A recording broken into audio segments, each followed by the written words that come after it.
Hello and welcome everybody. Today we are going to do the second unit of rights of the child. यहाँ पे हम child right के बारे में देखेंगे और सीआरसी को समझेंगे। चाइल्ड राइट कन्वेंशन कैसे आया एग्जिस्टेंस में, और यूएन के जो कन्वेंशंस है, यूनाइटेड नेशंस ने क्या अधिकार बनाए हैं। देखिए, हमने यहाँ पे अभी कल देखा कि भारत में राइट्स की क्या परिस्थिति थी। तो भारत में जो राइट्स की प्रिंसिपल्स और सारी चीजें आई, वो एक्चुअली आई कहाँ से? यूएन से आई, यूनाइटेड नेशंस से। बिकॉज जैसे कि हम लोगों ने कल इंट्रोडक्शन में देखा और समझा था, उसमें हमको ये समझ आया कि not only in India, Bharat के बाहर भी कई ऐसे देश रहे हैं जिन्होंने हक और अधिकार यानी राइट्स के लिए लड़ाइयाँ करी और जिसके लिए वर्ल्ड वॉर तक हो गया।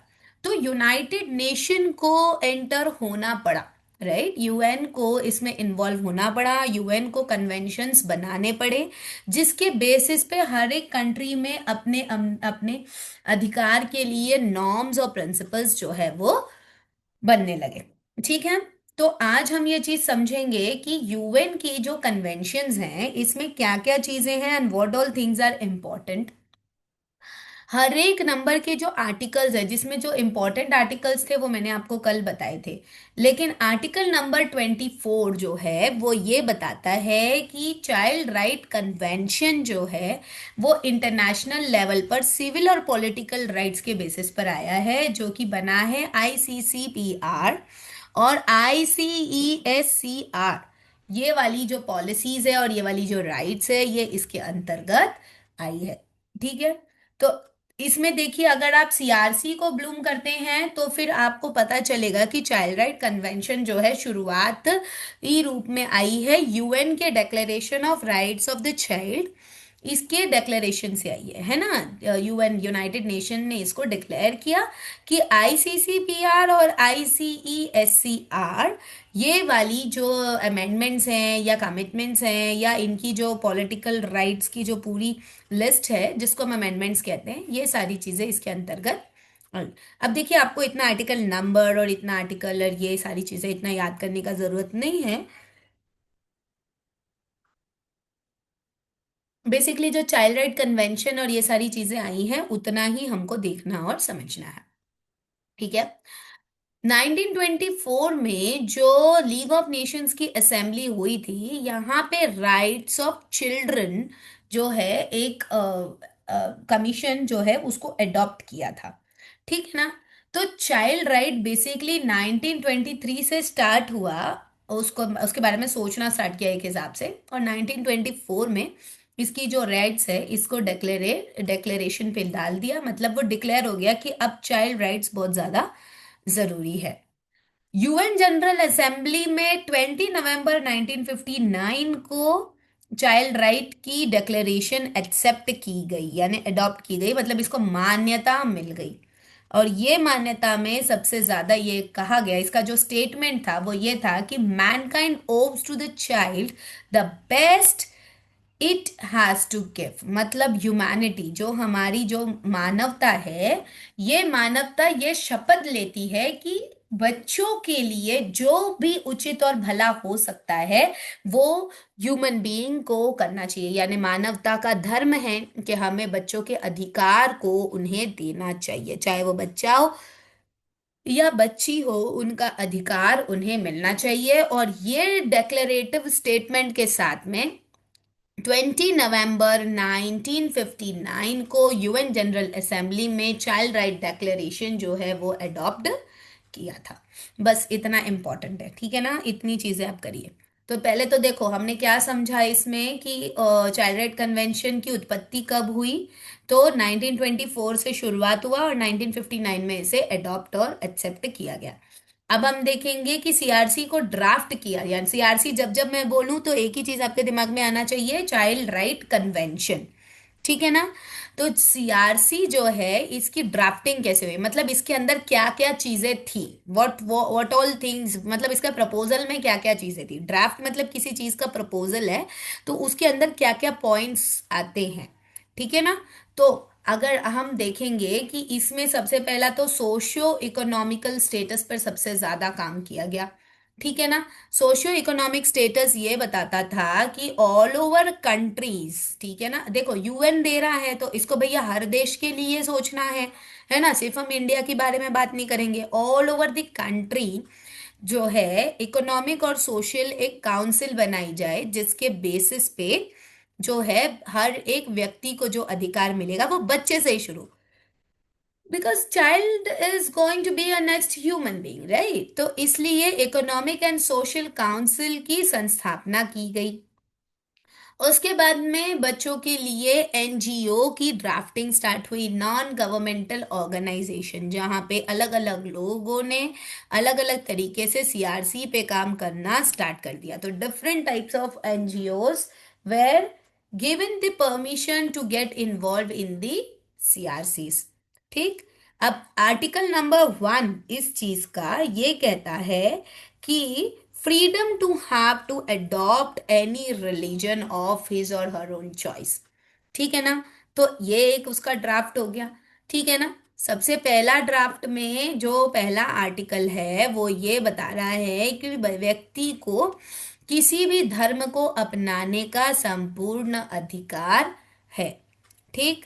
ये चीज आ गई, मतलब जो कोई भी बच्चा है अगर वो चाहता है कि भले ही कहीं पे भी जन्म लिया हो और उसका ये वो ये चाहता है कि मैं सॉरी सो एंड सो धर्म में चला जाऊं तो वो व्यक्ति जा सकता है, ये उसका अधिकार है। ठीक है। फिर इसके बाद में नेक्स्ट जो चीज आई वो ये चीज आई कि जहां पर उसके एज का कभी कोई फैक्टर या कभी कोई बैरियर ना बने। तो जो तीसरा जो पार्ट था वो ये था कि उसका एज जो है वो उस लेवल पर हो कि वो बच्चा है और तब उसको वो अधिकार और वो उसको राइट मिल रहा है। तो एज क्या कही गई, एज उन्हें कही गई कि 15 साल के अंदर ही उसको चाइल्ड के लेवल पर देखा जाएगा। इसके अलावा अगर इसकी एज है तो इसकी एडल्ट वाले में ली जाएगी। मतलब ओवरऑल ऐसे देखो भारत में तो 18 साल में देखते हैं, ये भारत की अपनी खुद की प्रोविजन है, लेकिन यूएन ने 15 इयर्स जो एज है वो डिसाइड करी है टू बी अ चाइल्ड। मतलब अकॉर्डिंग टू यूनाइटेड नेशंस अगर आप 16 साल के हो तो आप एडल्ट में आ गए हो। ठीक है ना। आप 15 साल तक ही आपको सीआरसी यानी चाइल्ड राइट कन्वेंशन के अंदर जा सकते हो, 15 साल के ऊपर आप एडल्ट वाली कोर्ट या एडल्ट वाली चीजों के अंदर आप एंटर हो जाओगे। तो ये इसका ड्राफ्ट बनाया गया। अब आ जाता है यूएन कन्वेंशन। यूएन कन्वेंशन के अंदर जो है कुछ प्रिंसिपल्स बने। ये प्रिंसिपल्स जानने से पहले एक बार और रिकैप करते हैं हम, क्योंकि देखिए मैंने आपको पहले बताया था ये थोड़ा सा डिफिकल्ट है, तो इसको हमको पॉइंट्स नोट डाउन करना भी चाहिए। तो अगर आप प्लीज कुछ पेन पेपर लेके बैठे हो तो इट्स वेल एंड गुड, नहीं हो तो प्लीज आप ले आइए। और वैसे भी ये वीडियो आप लोगों को मिल जाएगा बाद में, तो आप उसको पॉज करके भी लेकर आ सकते हैं, डोंट वरी। एक बार और मैं रिकैप कर देती हूँ। देखिए सबसे पहले हम क्या समझ रहे हैं कि राइट्स कहाँ पे ओरिजिन हुई, यूएन में ओरिजिन हुई। तो यूएन में क्या हुआ, 1924 में इस चीज की शुरुआत हुई। 1923 से बात चली, 1924 में भाई हाँ ठीक है हम करेंगे। इसको एक्सेप्ट कब किया, 1959 में यूएन कॉन्स्टिट्यूंट असेंबली में।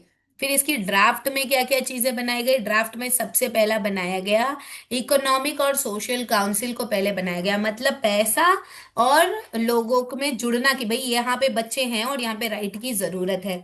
दूसरा, एनजीओज को प्रोविजन दिया गया कि आप सीआरसी के लिए हेल्प और सपोर्ट करेंगे, क्योंकि बिना पैसों के देखिए कुछ काम नहीं हो सकता। तो पहले इकोनॉमिक और सोशल कमिटी बनाई। उसके बाद अभी देखो पैसा आएगा कहाँ से, कमिटी बन गई तो पैसा कहाँ से आएगा, पैसा एनजीओ से आएगा। तो एनजीओ को परमिशन दी गई कि आप सीआरसी में कुछ काम कर सके। फिर इसमें सबसे पहला रोल क्या बनाया कि भैया वो किसी भी धर्म को इन्वॉल्व कर सकता है, किसी भी धर्म को वो एक्सेप्ट कर सकता है। और फिर उसके बाद में दूसरा चीज ये बताया गया कि वो उसकी एज जो है वो 15 तक रहेगी तभी वो सीआरसी के अंतर्गत आएगा। इसके अलावा जो है इसकी जो है एज वो आगे के उसमें जाएगी अगर वो 16 साल के ऊपर है तो। ठीक। अब इसके बाद कन्वेंशंस, मतलब ये बेसिक एलिजिबिलिटी हमने ड्राफ्ट में देखी, क्या वो किसी भी धर्म का हो, दूसरा वो 15 साल के अंदर हो। ठीक। इतना तक हो गया। अब next, now UN convention on the rights of CRC. CRC के जो राइट्स हैं इसमें यूएन के क्या क्या कन्वेंशंस रहे हैं, तो इसकी जो प्रिंसिपल्स हैं यहाँ पे आप डायरेक्टली जाएंगे यूएन कन्वेंशन के लिए। अगर आपको पॉइंट्स लिखना है तो आप बस डायरेक्टली ये वाला पॉइंट यहाँ पर से आप लिख सकते हैं कि यूनाइटेड स्टेट्स जो है, यूएन यूएन जो है, यूनाइटेड सिस्टम जो है, ये एक ऐसा डेवलपमेंट है जो चाइल्ड राइट कन्वेंशन को डिमांड करता है। और आप यहाँ से लिख सकते हैं, देखिए CRC is the most comprehensive this thing for the human rights, और ये इस तरीके से यहाँ से लेकर यहाँ तक का पूरा प्रोटोकॉल्स और जो है ये यहाँ तक आप लिख सकते हैं इसके इंट्रोडक्शन में। आई जस्ट हाईलाइट दिस, मैं इसको हाईलाइट कर देती हूँ ताकि आपको ये वीडियो स्टॉप करके, अगर if you want you can just right this point. अगर मतलब जैसे अगर आपको चाइल्ड राइट कन्वेंशन लिखना है तो आप यहाँ से यहाँ तक इसको आप लिख लीजिए, जैसे आई हैव डन दिस। ठीक है ना, इसको मैंने पीला कर दिया तो आप इसको देख सकते हैं। वीडियो स्टॉप करके इसको आप लिखना चाहें तो लिख सकते हैं। ठीक है ना, ये मैं इसलिए पॉइंट टू पॉइंट बता रही हूँ बिकॉज इसके नोट्स बनाना बाद में बहुत डिफिकल्ट होता है, तो वीडियो देख देख के आप बहुत अच्छी तरीके से बना लेंगे। नेक्स्ट देखिए, जनरल प्रिंसिपल्स, फिर इसके बाद सीधा आपको प्रिंसिपल लिखना है। There are 4 principles. Non discrimination, ठीक है, सबसे पहला तो नॉन डिस्क्रिमिनेशन। फिर उसके बाद इनके सारे आर्टिकल्स हैं, ये भी आप लिख लीजिएगा। तो सबसे पहला तो क्या देखिए, नॉन डिस्क्रिमिनेशन, मतलब कोई भी धर्म वो लेता है तो उसको डिस्क्रिमिनेट नहीं किया जाए। दूसरा, best interest of the child, बच्चे की जहां इंटरेस्ट है वहां पे उसको जाने दिया जाए। सर्वाइवल एंड डेवलपमेंट, बच्चे को जीने का अधिकार है और बच्चे को ग्रो करने का पूरा अधिकार है। और last but not the least, participation and respect for the views of the child, बच्चा अगर किसी चीज में इन्वॉल्व होना चाहता है तो उसको पूरा अधिकार है, और अगर बच्चा कुछ कहना चाहता है तो उसके व्यूज का सम्मान करते हुए उसको एक्सेप्ट करना। तो ये 4 बेसिक प्रिंसिपल हैं सीआरसी के, चाइल्ड राइट कन्वेंशन, यूएनसीआरसी ने ये 4 प्रिंसिपल्स उसके यूएन कन्वेंशंस के अंतर्गत डाले हैं। तो इन्हीं चीजों को यहाँ पे डिटेल में दिया गया है जो मैंने अभी आपको बताया है। विदाउट डिस्क्रिमिनेशन रहना चाहिए, सर्वाइवल, बच्चे को जीने का अधिकार, यहाँ पे थोड़ा डिटेल में दिया है, आप रीड आउट करके अपने खुद के पॉइंट्स आप बना लीजिएगा जो भी मैंने अभी आपको बताया। इतने पूरे प्रोविजंस, इतने पूरे आर्टिकल्स हैं, हम इन सब पूरे को रीड नहीं कर रहे हैं, देन आप इसको रीड आउट कर लीजिए, इसमें से पॉइंट्स बना लीजिएगा। वो चारों मैंने आपको समझा दिया है।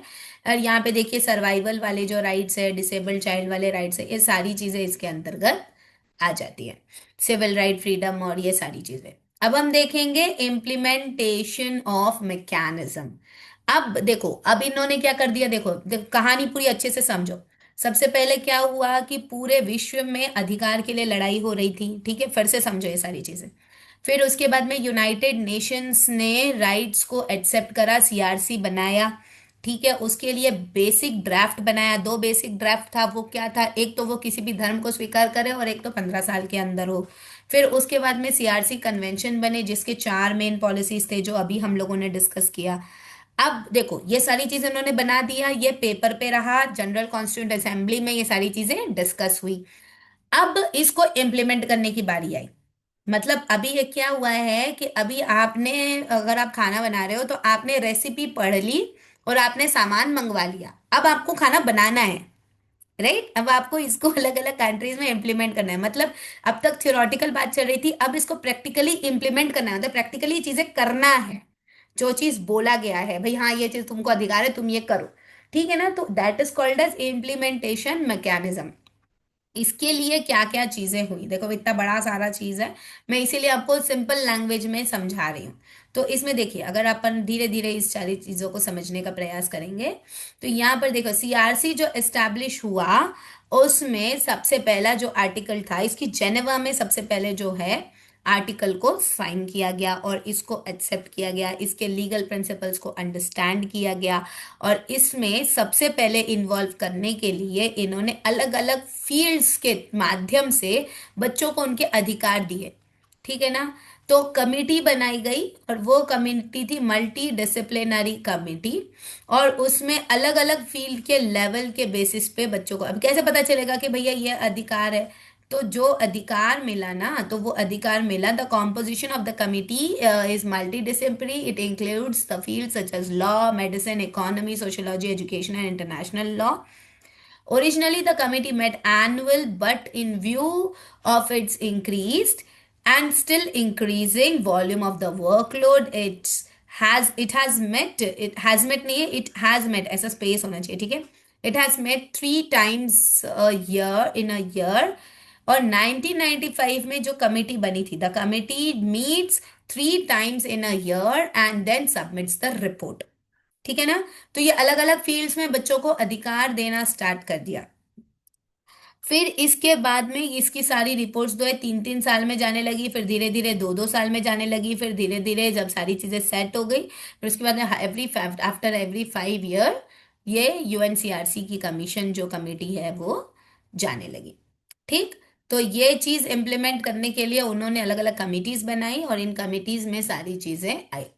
अब क्या हुआ कि कुछ दिन बाद में गवर्नमेंट बॉडी जो है यूनिसेफ, ठीक है, United nation of children education fund, ठीक, ये होता है यूनिसेफ. तो ये जो यूनिसेफ है इसमें जो जनरल कंपोनेंट आया, this is very very important. मैं ये जो चीजें हाईलाइट कर रही हूँ ना, प्लीज इसको आप जरूर नोट डाउन करिएगा. मतलब किसी भी कंट्री में ये वाला जो कन्वेंशन है, देखिए वो ये कहता है कि on the nature and the extent of the rights of the convention provides convention oblique a state to make the principle and provision of the convention widely known to adult and children alike and make a report publicly known in their country. मतलब आपको करना क्या है कि जो अधिकार मिले हैं वो अधिकार पे आपके जो प्रिंसिपल्स हैं आप फॉर योर कंट्री, कितने उसमें बच्चों ने पूरे अधिकार को स्वीकारा, कितने बच्चों ने अधिकार को नहीं स्वीकार कर पाए, इसकी प्रॉपर रिपोर्ट कंट्री वाइज बनेगी और फिर सबमिट होगा. मतलब इम्प्लीमेंट करने के लिए कुछ उनको लोड देना पड़ेगा ना. अब जैसे आपको हम कोर्स करा रहे हैं, हम आपको प्रैक्टिकल दे रहे हैं, तो प्रैक्टिकल के लिए प्रॉपर वो कर रहे हैं ना, ये पॉलिसीज है कि आपको ऐसा करना है, वैसा करना है, ये चीज बनाना है, वो चीज बनाना है, ऐसे सबमिट करना है, वैसे सबमिट करना है. तो ये सारी चीजें जो है ये तभी आएगी जब आप इन सारी चीजों पर इम्प्लीमेंट करेंगे. ठीक. अब भैया इम्प्लीमेंट कर दिया सभी कंट्रीज ने, तो अब उसमें कुछ प्रॉब्लम्स आने लगी है ना. तो भाई अब प्रॉब्लम्स जो आई है, पहले हम उन प्रॉब्लम्स को डिस्कस करते हैं कि भैया क्या क्या प्रॉब्लम आई. तो जो प्रॉब्लम आई उसमें सबसे पहला प्रॉब्लम ये था कि the committee's objective to promote and protect the children has been hampered by the reservation and declaration of the conversation. आपको पता है ना कि भैया ये रिजर्वेशन कैटेगरीज और ये सारी चीजें जब इसमें आया, तब ये रिजर्वेशन कैटेगरी के कारण सबसे पहली प्रॉब्लम ये आई कि भैया यहाँ पर तो रिजर्वेशन है, भैया ये चीज अधिकार है, तो भैया ये चीज होना चाहिए, ये चीज नहीं होना चाहिए. तो ये जो रिजर्वेशन कैटेगरी था ये बहुत ऑब्लिगेशंस क्रिएट कर रहा था. मतलब क्या हो गया, अनशन पे बैठने लगे लोग, भाई इनको कैसे मिल गया अधिकार, ये है वो पता नहीं क्या क्या. हमारे भारत में तो सबसे पहले ही वो जो general class and the lower class, middle class, casteism इतना ज्यादा था, तो भैया इनको अधिकार कैसे मिल गया. ये वो जो ब्राह्मण है उनके घर में अगर शूद्र के बच्चे को इन्वॉल्व कर दिया तो भैया ब्राह्मण लड़ने बैठ गया, इसको कैसे हमारे घर भेज दिया, हमारा धर्म ये कर दिया, वो कर दिया. मतलब ये सब फालतू की चीजें उसमें आने लगी. एग्जाम्पल दे रही हूँ कि ऐसा होने लगा. This was the first problem. Second problem क्या था, reporting by the states and the parties was irregular and delayed. तो और इसमें बैकलॉग लगना स्टार्ट हो गया. स्टेट की रिपोर्टिंग जो है वो प्रॉपरली नहीं आ पाई. ठीक है, तो ये सेकेंड प्रॉब्लम आ गया. थर्ड प्रॉब्लम क्या आ गया कि success always come at price. पैसा लगाना, भाई मैंने पहले ही बताया बिना पैसे के कुछ काम नहीं हो सकता. और फिर प्रॉपरली इंफॉर्मेशन अच्छी तरीके से जाना भी बहुत ज़्यादा ज़रूरी हो गया. So this was the third problem which happened. ठीक है ना. अब नेक्स्ट क्या आ गया, the convention makes the protection of the civilians including the children matter of eligibly and not necessity. मतलब बच्चों के लिए और सिविल जो बच्चे हैं और इन सब के लिए जो पॉलिसीज बनाती गई वो उनके ज़रूरत के अनुसार उतनी पूरी नहीं थी. जितनी उनको ज़रूरत थी उतनी उनको फैसिलिटीज नहीं मिल पा रही थी. तो ये हो गया फोर्थ प्रॉब्लम, मतलब यहाँ पे चार प्रॉब्लम्स है, मैंने चारों प्रॉब्लम्स को हाईलाइट कर दिया है, प्लीज आप इसको देख लीजिएगा एक बार और, मैं इसको स्क्रॉल कर देती हूँ, बाकी आप वीडियो देख लेना। तो सबसे पहला क्या प्रॉब्लम आया कि सबसे पहला प्रॉब्लम ये था कि जो बच्चों के प्रोटेक्शन था ना, और रिजर्वेशन क्लास, और इस पे हैम्पर कर रहा था। ठीक है। फिर दूसरा ये था कि भाई रिकॉर्ड्स और रिपोर्ट्स बराबर नहीं जा रहे थे, बैकलॉग लगता जा रहा था, रिपोर्ट्स बराबर कंट्रीज प्रोवाइड नहीं कर रही थी।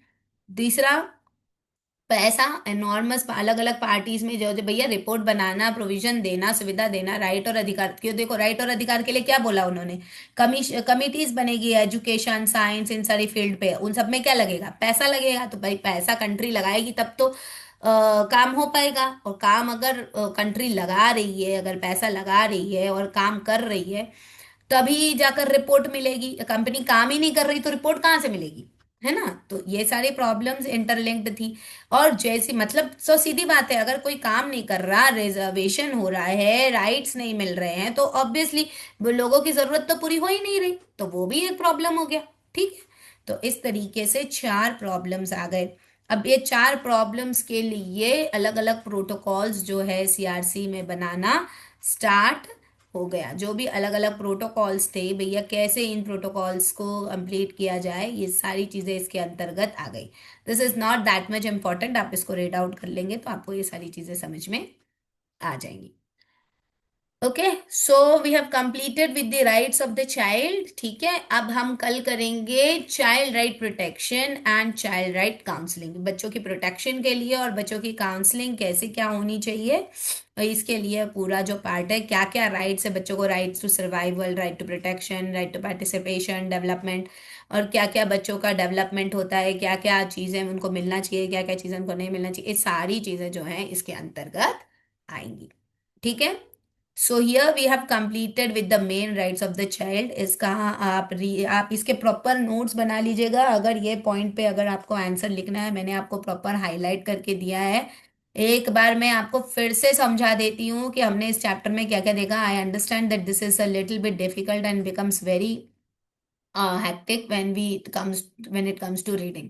सबसे पहले हमने देखा कि भारत में बच्चों के अधिकार के लिए क्या परिस्थिति थी, तो उसमें हमने ये देखा कि भारत ही नहीं और भी देश जो है उनमें भी ये प्रॉब्लम रही है। ठीक है ना, अधिकार के लिए लड़ाइयाँ होती रही शुरू से।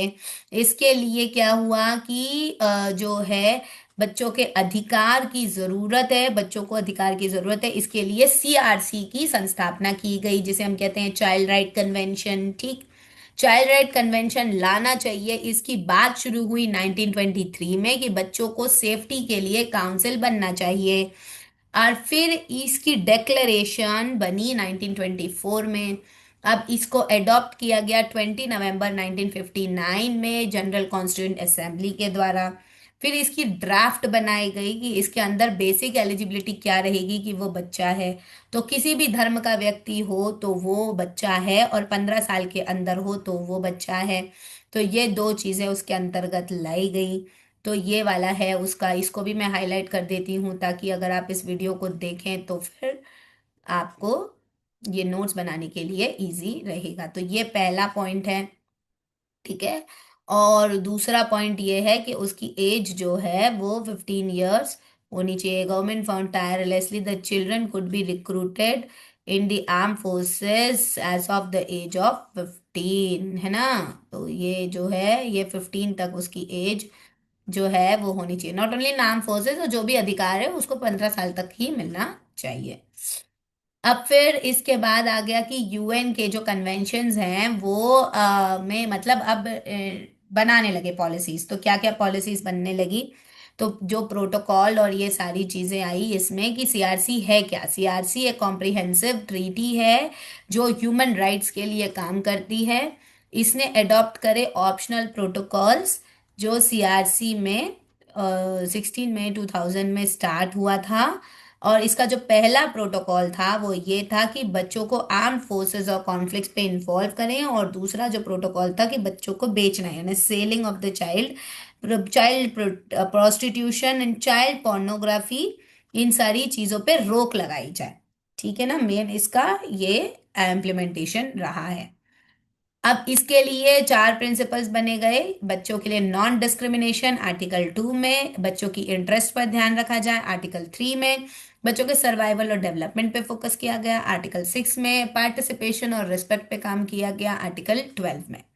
और इसकी डिटेल जो है वो यहाँ पे पूरे में दी गई है। ठीक है। अब इसके बाद आ जाता है हमारा कि इसको इम्प्लीमेंट किया गया। इम्प्लीमेंट करने के लिए तो सबसे पहले क्या किया गया, कमिटी जो है उसने ये बताया कि जो law, medicine, economy, sociology, education और इंटरनेशनल लॉ की जो फील्ड्स हैं, इनकी अलग अलग कमेटी बनाई जाए और इसके अंतर्गत इन्हें अधिकार दिया जाए। और जैसे ही इनका अधिकार हो जाएगा, फिर इसके बाद में इसकी रिपोर्ट्स जो है वो यूएन में सबमिट करी जाए। ये दो चीजें उसमें बनाई गई। अब इसमें ये प्रॉब्लम्स आ गई, तो चार प्रॉब्लम्स सबसे पहले आई। सबसे पहली प्रॉब्लम ये रही कि रिजर्वेशन के कारण जो है ये प्रॉब्लम्स, जो राइट्स हैं ये जो बनाई गई वो राइट्स नहीं हो पाई।